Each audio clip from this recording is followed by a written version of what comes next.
شریف کا ترجمہ ہی نہیں آتا، سیکھے ہی نہیں آتے، یہ نہیں کہہ سکتا۔ ذرا دیگ میں سے ایک دانہ چکھیے ذرا۔ میرے نہ گل تو وہ کرے نا جی جو اتنا پکا حافظ ہوئے تو پھر انہوں پورے قرآن دا ترجمہ بھی آندہ ہوئے، چاہوں جی پھر انہوں پورے قرآن دے سیغے بھی آندے ہوئے۔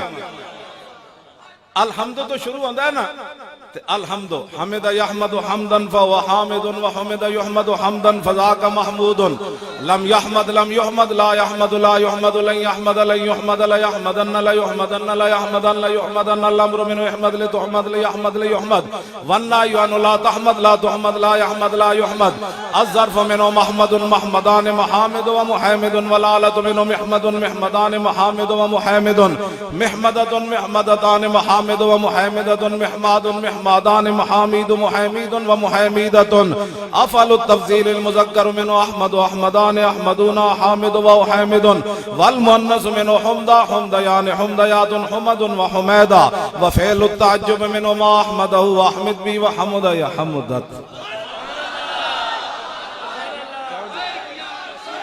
توجہ الحمد تو لے کے تے والناس تک میں نے پورے قرآن دے انجے سی گیا میں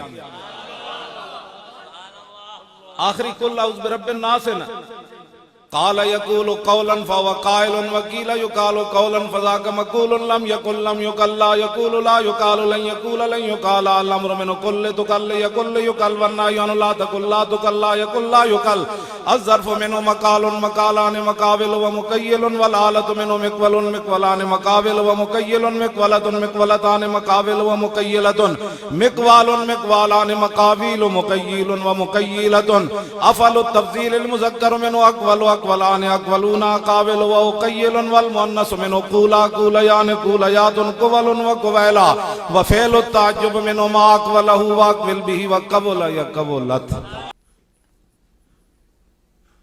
سنی گردان آپ نے ان کی؟ آپ نے زمانہ طالب علم میں ہی کلام اقبال پڑھ کر سمجھ لیا تھا۔ آپ خود فرماتے ہیں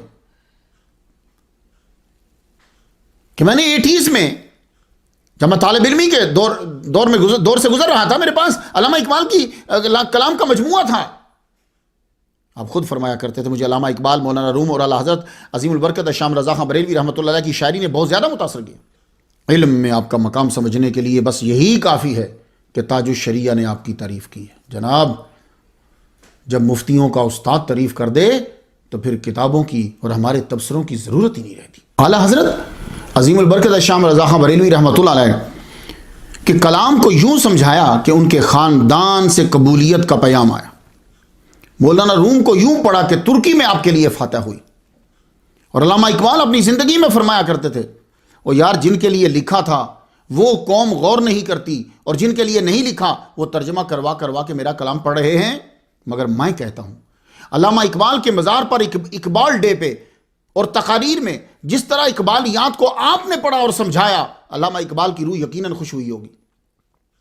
کوئی تو آیا جس نے میرے کلام کو سمجھایا، کیونکہ لوگ تو صرف اقبال ڈے پر ایوان اقبال میں لکھا ہوا سنا کر جوہر دکھا کر چلے جاتے ہیں۔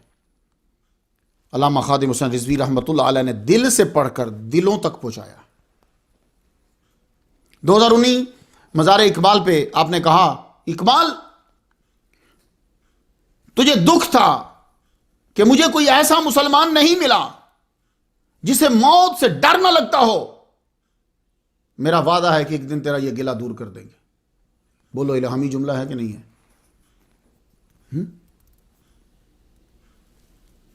آپ عربی فارسی دونوں زبانوں میں مہارت رکھتے تھے۔ آپ نے کافی عرصہ تک درس نظامی پڑھائی ہے جناب، کتب پڑھائی طلباء، چھوٹی کتب سے لے کر یعنی ابتدائی کتب سے لے کے بڑی کتب تک پڑھائی، شہادت عالمیہ تک دورہ حدیث بخاری کا درس بھی دیتے رہے ہیں۔ جب جلسہ اور جلوس میں زیادہ مصروف ہوئے تو پھر کلاس حدیث کی، قرآن کی، تاریخ کی، عشق کی، مدرسہ سے نکل کر سڑکوں پہ آ گئی۔ آپ نے محکمہ اوقاف میں بھی خطابت کی ہے۔ آپ مشہور دربار پیر مکی، داتا صاحب سے جب مینار پاکستان کی طرف سے آئیں تو لیفٹ سائڈ پہ آتا ہے۔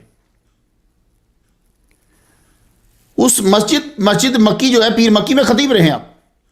چونکہ محکمہ اوقاف جو ہے یہ گورنمنٹ کے انڈر ہوتا ہے، تو مولوی بھی گورنمنٹ کے انڈر ہی ہوتا ہے۔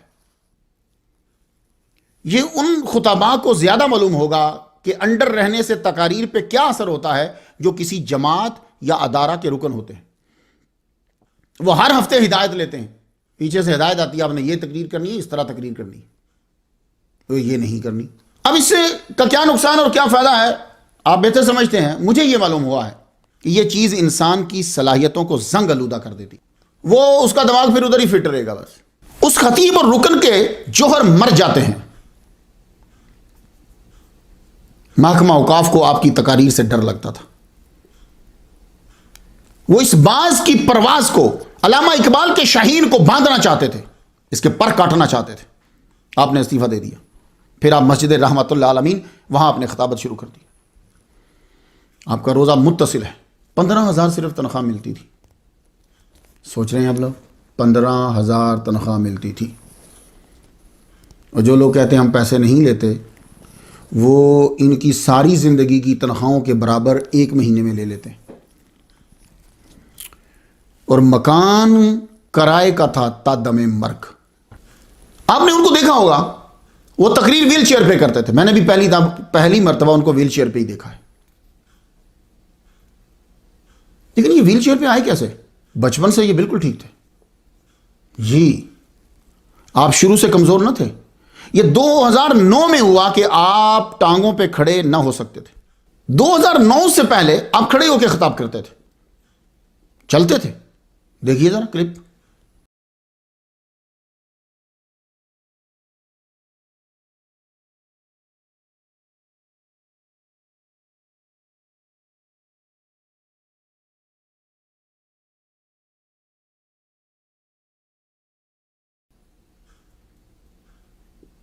کھڑے ہو کے خطاب کر رہے ہیں. 2008 میں شیخ الاسلام والمسلمین امام انقلاب خادم حسین رضوی رحمۃ اللہ علیہ کے والد گرامی حضرت حاجی لال خان عوان رحمۃ اللہ علیہ کا وصال ہو گیا. کب؟ 2008 میں. 2009 کی بات ہے کہ آپ کے بڑے بھائی جو ہیں وہ گاؤں میں مسجد بنا رہے تھے. آپ کو دعوت دی کہ آپ گاؤں میں تشریف لاؤ.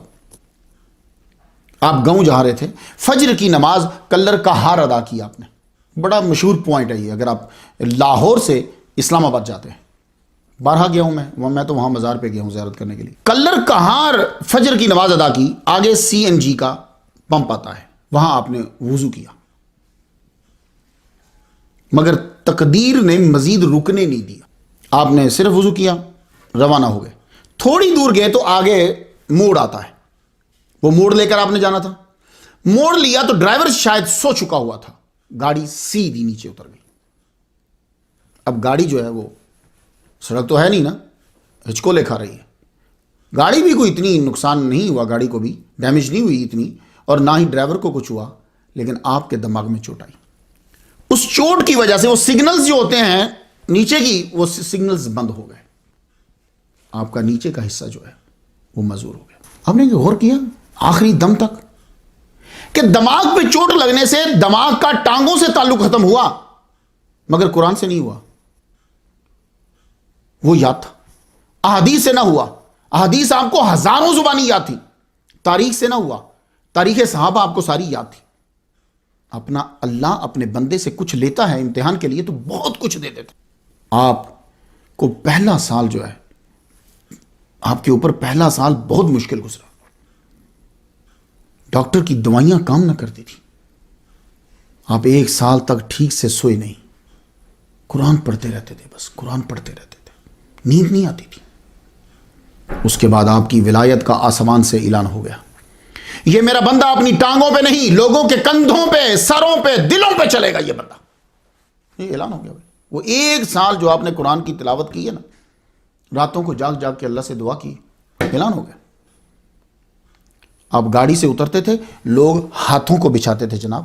آپ تقریر کر کے ہٹتے تھے تو ویل چیئر لوگ خود اٹھا کر نیچے رکھتے تھے.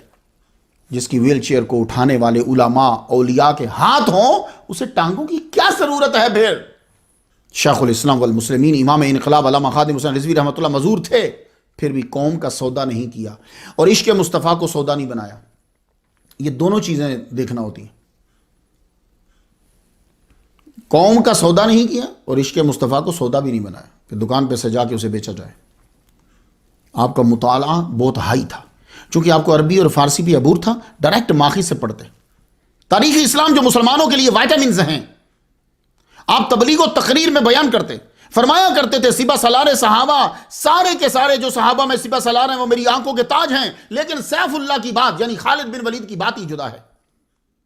آپ کو اتنی ان سے عقیدت تھی کہ آپ جب آپ چل سکتے تھے، معذور نہیں تھے، تو آپ اسپیشلی سیریا گئے، ان کی قبر مبارک پہ جا کر فاتحہ پڑھی آپ نے، فاتحہ آپ کی قبول ہوئی، آپ کو ان سے فیض ملا، ان کی تلوار کو بھی آپ نے چھوا، لیکن آپ ان کی تلوار اٹھا نہیں سکے، اتنی بھاری تلوار تھی ان کی۔ تبھی تو میں سوچوں اتنی کاٹ کیوں ہے الفاظ میں، اتنا کاری کیوں